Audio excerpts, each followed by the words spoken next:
Today on Turds Tech Tips, we're going to talk about some things you should be looking out for when you're buying a used two-stroke motorcycle.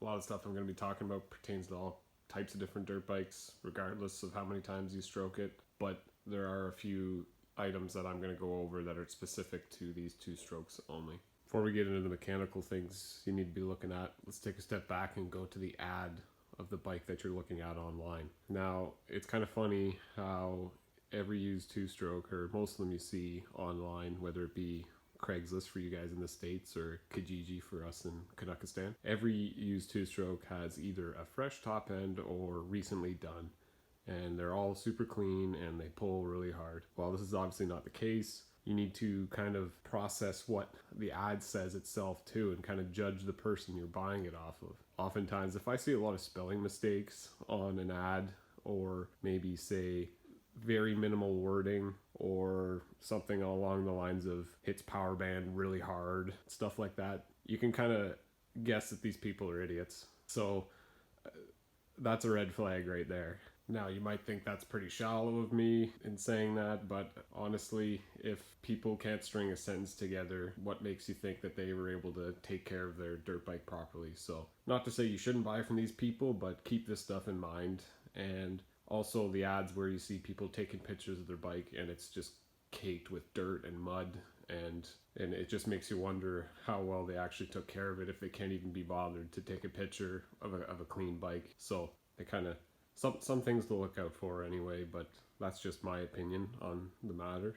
Okay, so now you've decided the ad that you're looking at is worthwhile actually seeing the bike in person. Now it's important to remember to kind of keep your excitement in check. I mean, we all do it. I myself do it. You kind of get excited when there's a bike in front of you and you make stupid decisions, even if it's a turd. So keep that in mind. And then when you meet the character you're buying it off of, you have to go back to judging them.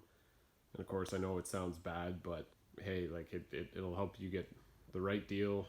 Hopefully, kind of reading the person, and you might not get screwed over. Kind of read to see if they're desperate for money. They might be able to make a much better offer to you than what they originally listed. Also, for the general care of the bike. If you show up and they wheel this thing out from some shack and it never had a stand, it was just kind of leaned up against a bunch of crap, you kind of safe to assume that maybe it wasn't as well taken care of as it could have been. Again, I know this isn't the case for all of them, but oftentimes it is, okay? So just kind of keep that in mind. You're not only judging the bike, you're judging the person you bought it off of too. Okay, now onto the bike. Now I'm going to use this CR here as my demonstrator bike. This is a 98, so it's kind of old now when you think about it. It makes me feel really old too, but anyway, this thing, if you look through my videos, I restored this past year. This thing was in very rough shape, and I should have done this video back then showing what worn out parts look like, so I can do my best to describe to you what you're looking out for. So obviously the easiest things to look for to start with are the externals. The plastics. What sort of shape are the plastics in? Are they bent?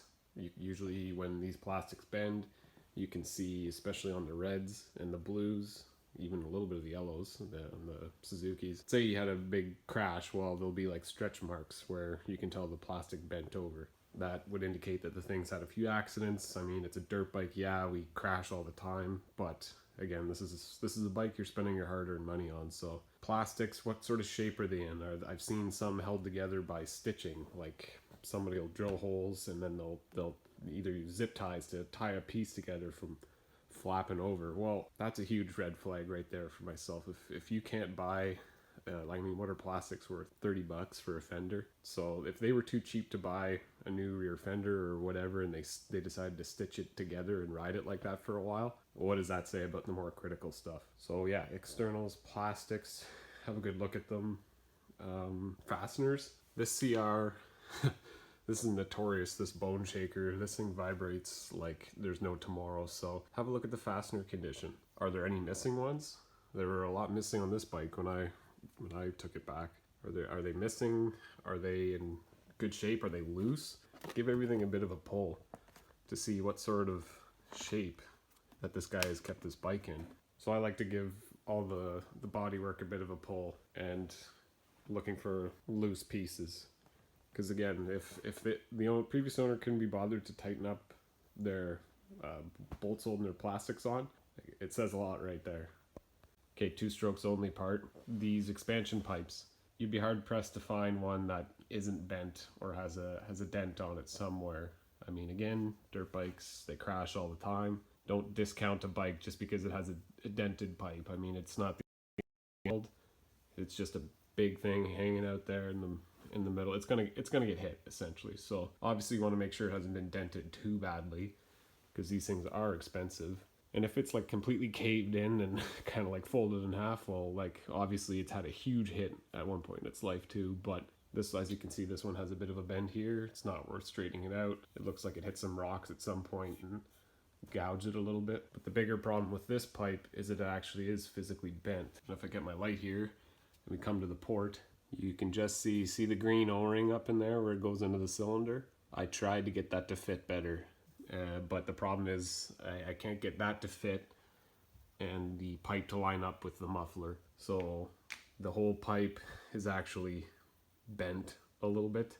It's not enough really to cause too big of an issue. I don't think it's really leaking. I don't see any spooge, but it's something to look out for. Not always will these line up perfectly. I mean, it might look good from the outside. Maybe they pulled out some of the dents, but you need to have a look in the port there. You want to make sure it's lining up there flush. Because if you need to buy one of these are about, usually they're around 350 Canadian pesos, so they're quite expensive. Another good thing you got to look out for is to check if the subframe's bent. Now this one is, and I know it is, and I knew it was when I bought it. I've yet to straighten it out. I tried a little bit, but I don't have my welder here yet in case I crack the subframe trying to straighten it. And so I left it as is for right now. But you want to look at the rear fender and how it lines up with the back tire. As you can see, this one's cockeyed a little bit, and you can even see the seat is a little cockeyed from center when you're comparing to the rear wheel. Obviously, this bike has had a decent enough hit on the side here and bent the subframe that way. Another thing to check are the foot pegs. These things hit the ground, or they're among the first things to hit the ground when you have an accident. So go top down, have a look. These are brand new foot pegs. I changed these foot pegs. They're some cheap Chinese ones, but the mounts themselves were bent. See, the left one down here is bent forward a little bit. So again, that would indicate that this thing had a pretty heavy hit, especially to bend those mounts. Then look at the handlebars. Are they bent? Handlebars are about $100 these days, minimum, for a full-size bike. So how do they look? And how do they line up with both the fender, and it's kind of hard to see from here, but of course the tire has it taken a hit up front. Usually if you have a big accident, the tire will be pointed a little bit one way and the handlebars will be a bit the other. And I mean, that can just come down to the triple clamps, loosening it off and retightening everything and straightening it, but something else to look out for. Up here, give the controls a bit of a feel too. Does the clutch feel normal? Do you have that bit of free play at the start here without everything moving like you're supposed to have? See if he's got it rigged properly. You'll know when you do the test ride on it to know whether it's working properly, but give everything a feel. The throttle, how does it feel? Should be able to move all the way without any hindrance and snap back down quickly. The brake fluid, check how dirty it is in the sight window. Maybe it needs to be changed. Give the front brake a bit of a feel. Same with the gear shifter too. Come down here, and a good idea to make sure everything works properly is check to see if it can crunch through all the gears. So let's go to first. Shouldn't be able to spin the back wheels. That's first gear. You were in neutral before, so that's second. Third, yep. Fourth, can't turn it. Fifth, it's good, can't turn it. And make sure you can go all the way back down to neutral. Just make sure the transmission works too. I hope nobody is slimy enough out there to sell you a motorcycle without it being able to go through all the gears, but you never know, right? Like if you don't do a test ride or you don't do this while you're looking at the bike and you bring it home and to find out the transmission, maybe the shift forks weren't properly installed and you can't get it out of second gear, you're gonna be pretty mad. So make sure you check these things. The rear brake, how does it feel? Does it feel tight? Does it actually work? Most of these modern disc brake high performance dirt bikes, this thing should be pretty much stiff right away. Give the hardware a general look over. I know this one is still, as you can see the play in there. So I know the play is coming from either the bolt or this clevis here. which I'll have to end up replacing, but if there's lots of slop on this stuff, then you'll know. Pull things sideways, that'll give you the, you can see that's a bit loose there. Either it's probably the casting on the brake pedal itself. The Kickstarter, you can tell a lot about the health of an engine just by the Kickstarter, I find. Some of these things, I've come across bikes that I'm looking at, they're missing the detent, like say the screw pops out and there's a spring-loaded ball in behind this that locks this into this position here. Well, if it doesn't lock, first of all, that kind of says something right there. When you're riding, you don't want this thing flopping around on you coming out. But also, how does it feel? Is it working properly?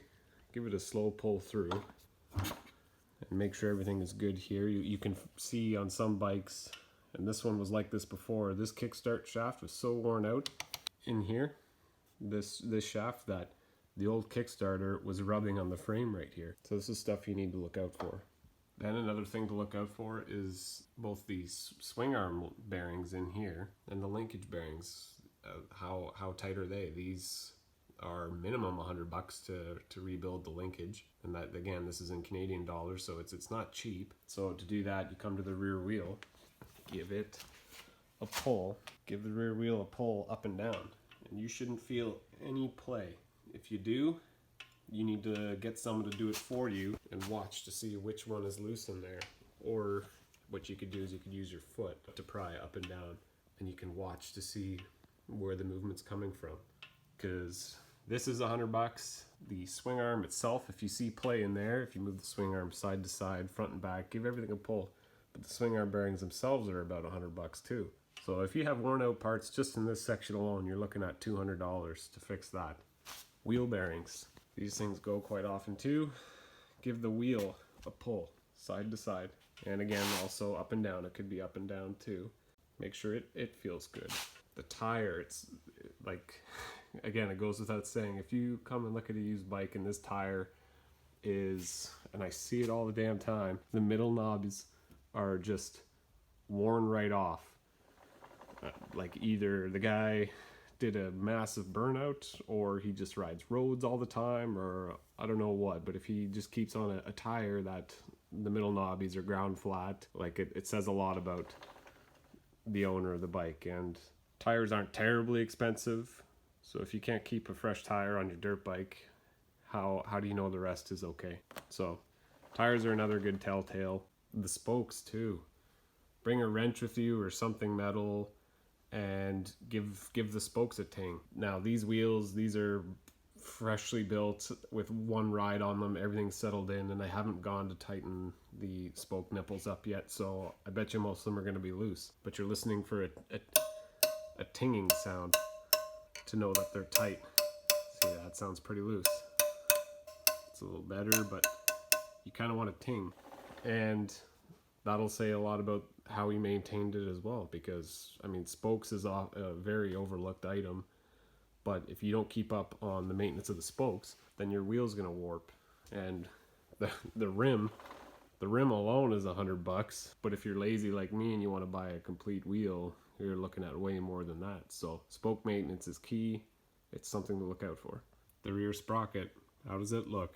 Is it loose? Oftentimes you'll find these actually loose. I mean, these bolts need to be singing tight and they need to be Loctited. But the teeth on them, keeping in mind this is a brand new sprocket, but what'll happen is the groove in here will get worn out, especially on this side of it, as the chain and the wheel gets pulled that way, of course. And the teeth will actually, they'll hook forward. So if you see that, of course, the sprocket's worn out. Same thing about the chain. This is a brand new chain. How's the chain tension? This one's a little loose. It's brand new, one ride on it. It's incredible how much they stretch from brand new. But how does it feel? Do a side-to-side play test. If it obviously it's gonna move a little bit, but if it feels sloppy, then who knows? Maybe a chain needs to be done as well. Same thing for the front. The front will hook too. And if the chain is so loose, what you'll find is it'll hit that aluminum piece in behind there. That's called the case saver. If the chain's sloppy and it's slapping around, it might start, maybe it's eating away at that. Maybe it's hitting hard on the chain rollers. The swing arm actually on this bike is damaged from this exact reason. They let the chain slider, which is this piece right here, previous owner let the chain slider go so far and it wore right through it, and the chain on top was rubbing into the aluminum of the swing arm. Give a good look in here too. This is where it was blown right through. I like to give the carb boots a general feel too. The clamps, especially that one in behind there. If that's loose, then you can rest assured that this bike here has been eating more air than it ought to be. I like to put my finger on that, try and turn it. If this one were loose where it's hooked up to the airbox, probably been sucking in a lot of dirt. Check the routing of everything. I'm waiting on a clamp for this clutch cable, but here's a good example of something that is going to cause problems right here. This black clutch cable is going to chafe on that reed block right there, and over time it'll actually eat right through. So just give everything a general look over for proper routing and kind of general tidiness. Make sure the fuel petcock isn't leaking. Older bikes, the seal on this will dry out and will leak. Make sure it works, goes on and off. Onto the forks, check for fork seal leakage. See if there's any evidence of these weeping.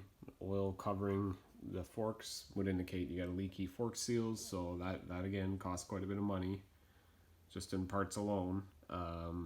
These on this bike, these little clips here, they're kind of sacrificial wear clips that don't allow the fork guard here to rub against the fork tube. Well, when I bought this bike, these were pretty much worn, razor thin, flat, and the old fork guards were actually rubbing on the fork tube, as you can see right here, and it kind of looks bad. So check those.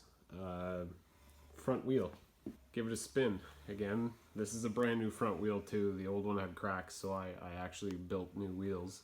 Haven't gone over the spokes yet, but do the same like you would do for the rear. And what I didn't mention on the rear is try and give it a spin to see how out around it is. Same with the front here. As you're spinning it, try and watch the sidewall of the rim to see how out of round it is. Same thing for the tire. Give the tire a general look over. Is it old? Is it the sidewall all dried out? The tire that was on here previously was so ancient and dried, there was huge cuts in the sidewall here. It was still holding air, but very, very dangerous. Like, you land on one off decent sized jump there and maybe your tire will burst on you. Give it a spin. If you feel the brake pads grabbing unevenly as it spins around, that means you have a warped rotor, brake rotor. This one feels pretty good, but you would hear it, so you can hear them kind of rubbing against it right now, but if it were grabbing it on and off, depending on where the wheel was, that would mean that the brake rotor's warped. Another thing that should go without saying, pop the radiator cap off. Make sure there's water in the thing.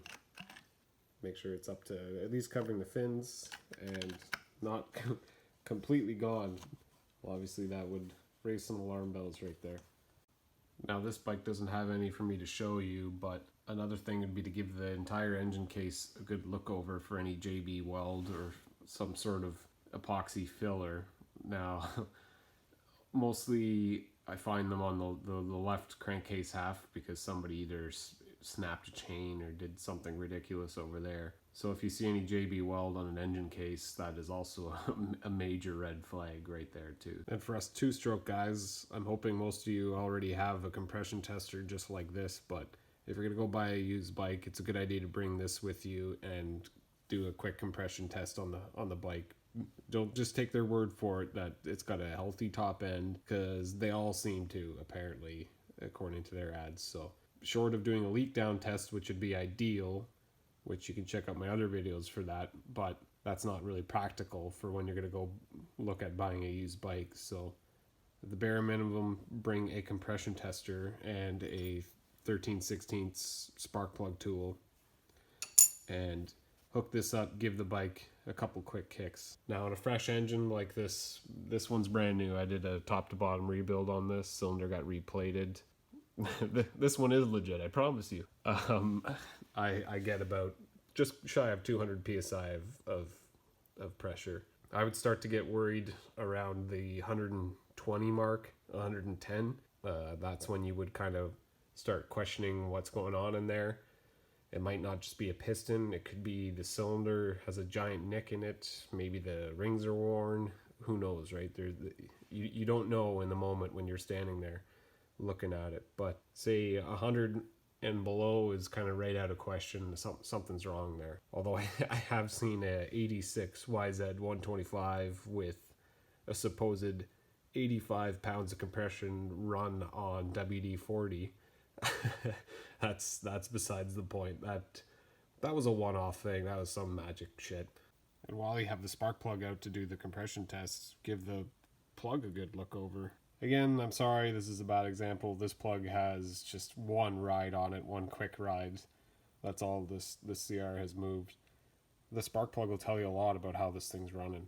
If you see a lot of white on the electrode and around, obviously that's cause for concern. That's a lean condition. You're looking for like a tan brown color on everything would be ideal jetting. If it's really black and oily, at least it's better than it's not ideal for as far as bike performance, but it won't have as many adverse effects immediately on your engine as say a completely lean condition. So give the spark plug a general look over. These things are your ticket to understanding how healthy and how well the engine is running.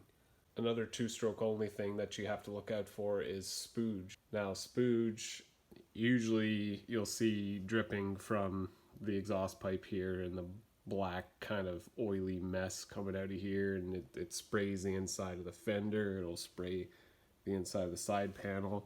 That tells you a lot about how the bike is running too currently. Either the guy that's riding it isn't getting it hot enough and just kind of lugging it around, idling it in the garage, or maybe he's got the wrong ratio. It could also mean too that and more importantly, that the right hand crank seal is failing. So on the right hand crank seal, on the other side of the seal is your transmission oil. While on a two-stroke that breathes through its case, if that seal is leaking and your cylinder starts ingesting transmission oil, you can expect to see a lot more black kind of crap coming out of the back here. But that's usually worst case scenario. Most of the time he's just not running the correct ratio, or the guy isn't getting the bike hot enough. And anyway, it's something to look out for as well, though. A leak down test would be the only way to find out whether the right hand crank seal is leaking. And again, you can check out my other videos for that. And that's something you would do, say, after you got the bike home. Got the bike off the stand now, and here's the time to check the rear suspension. When I bought this bike, the rear shock was completely deflated. It was all spring. You could tell by the shock shaft had just coated in oil, and it had kind of puked its guts out all over the place. So I had to rebuild the shock. But a way you can tell is just by pushing up and down on it. The bike should return with relative ease. When it was spring only on this bike, I could nearly compress this with just my hand about half the travel from the fender to the wheel, and you'll know when it's spring only. It kind of feels spongy. And come under the bike too with it off the stand to have a look at everything. As you can see, this bike has seen battle obviously at some point in its life, as evidence to the huge chunks missing out of the frame and the scrape marks, and it's met some rocks before. But one thing to look for as well is the oil drain bolt. I talked earlier about JB Weld. Well, I've seen so many threads on forums and help pages and whatnot of people asking how to fix a stripped or snapped oil drain bolt, which if you snap your oil drain bolt in here, you might be in a world of hurt. So if the bike has a bunch of JB Weld built up around that bolt, you can kind of assume that maybe that's what happened there, and they just re-tapped the hole and then fired a new bolt in there. Now, something super critical for any dirt bike out there is check to see if it's got an hour meter on it, like this one here. I've yet to install it on the CR. I'm going to be doing it. It's something I do to all my bikes, because honestly, an hour meter is the best way to log and kind of prove maintenance intervals, or that you did it. Especially when you go to sell things. If you can ask the guy when the last top end was done and he spits out a number or has it written down somewhere, say in the manual of the dirt bike, that, oh, I did a top end at 35 hours. There you go. That's at least a hard number to go off of. Not oh, well, I'm about 2 tanks of gas into a new top end. Like, honestly, that's bullshit. Like, who honestly knows? We don't ever keep track of that stuff too well. That could mean anything, and something that doesn't lie, or usually doesn't unless they disconnect it, is an hour meter. And that goes back to judging the character you're buying it off of. If they had the wherewithal to install an hour meter on their bike, at least it shows kind of initiative that they were trying to maintain their bike properly. And of course, that doesn't mean that holds true for everybody. Maybe they installed the hour meter and completely ignored what it said, but at least it's something other than, oh yeah, okay, well, I did the bottom end a year ago on this thing, and I've had about 4 tanks of gas on my top end. That's bullshit. Like, at least an hour meter is a physical number, and with it installed, you can't hide from it. So one other thing you could check, if you bring some tools with you, I would remove the seat and check the air filter on the bike that you're attempting to buy. These things are living in pretty harsh environments, and air filter maintenance is usually pretty poor on most of the used bikes you buy, and people wonder why their engines don't last. Well, if it's sucking in dirty air, that's why. So I would bring enough tools with you, a 10mm socket usually that holds these seats on, or at least ask the guy that's selling it to show you the air filter. He may have the everything, maybe it might be spotless or close to, and you take that seat off, and if that filter is covered in sand and dirt and crap and looks like it never been cleaned, along with the air box in there just filled with crap, then that's something to keep in mind as well. So we come to the startup. And that's something I can't do right now. It's pouring rain outside and I don't really want to open the door. Startup is crucial. If you, while you're fiddling around with the bike and what I just showed you, and you notice that a few parts were warm, say the exhaust or mostly the radiator and the radiator hoses, it's kind of safe to say that the bike just ran. That would be a red flag for me right there. Because oftentimes a lot of people will know that their bike struggles to start cold. And if they went ahead and ran it before you got there and didn't say anything when you went to start it, or just completely ignored it, I mean, they're lying to your face right there. So the bike should start relatively easy, a couple kicks, maybe. Obviously it depends on the temperature and a lot of other factors, but it should start relatively easy. Pay attention to the idle, pay attention to the clutch engagement when you do go for a ride. Make sure it's engaging properly. A test ride will tell you a lot of things. A lot of it's in the feel of the bike itself. You kind of got to know what to feel for. Use your ears too. If it's surging a lot, like it doesn't want to return to an idle, maybe it's got an air leak somewhere. Click it through the gears, make sure it gets into the as we call it, power band. I don't like the word, but give it a decent amount of throttle. Make sure it does hit the power band, and click it through all the gears. Make sure that works properly when it's running. Make sure the kill switch works. I mean, it sounds stupid, but kill switches cost money, and the wiring attached to it and all that stuff. So make sure that all works properly. So if along the way you noticed any of the stuff we just talked about is kind of wrong or off, that should affect the price of the bike, obviously. So if you come into it armed with the knowledge, knowing this stuff, or at least kind of being half educated on it, more than the guy that's trying to sell it to you, oftentimes you can get a better deal. Another thing that I like to do is don't ever, if you're going to buy a bike, don't ever mention a price at all until you're physically there staring at the guy that's selling it to you, because that way you lose. You kind of want them to, they obviously, they put a number on the bike to begin with, and so that's out there, but don't ever say a number until you're physically there looking at the thing. And after a good look over, like we just talked about, and a thorough test drive, you spit out a number, say, hey man, look, I know you're asking $3,000, but I've got $2,200 in the truck right now with me. Will you take it? Oftentimes they will. And if they fight back on you, well, that's when you can rhyme off what you found wrong with it. Say, well, it doesn't have an hour meter. I'm just taking your word for it on a lot of this stuff. This part's worn out. That's going to cost me this. That part seems broken. That's going to cost me that. So if you come into it armed with at least some knowledge, you should come out on top. And if they snap back at you and refuse to take your offer and want more than you think it's worth, then just walk away. There will always be more bikes, and like I said before, you gotta kind of keep it in your pants when you get there. You're really excited and gung ho. Oh, a sweet new bike, yeah, this, but if it's a turd and you know it's a turd, and it's gonna cost you more than it's worth, then you might not be in worth investing in it, because that's what it kind of is. It's kind of an investment. So if the guy doesn't want to play ball with you, or he's too ignorant to the fact that it's actually as big a piece of shit as you're saying it is, but he refuses to think so, then just walk away. Easy as that. Anyway, that's enough rambling from me. Anything to take away from this is, when you go to buy a used bike, give everything a thorough look over. Honestly, grab everything, shake everything that you can, and the more you know about these things, the better, especially when it comes to how much parts actually cost, and it'll help you tally up what a bike is actually worth. And you'll work on your negotiating skills, and it'll get you places.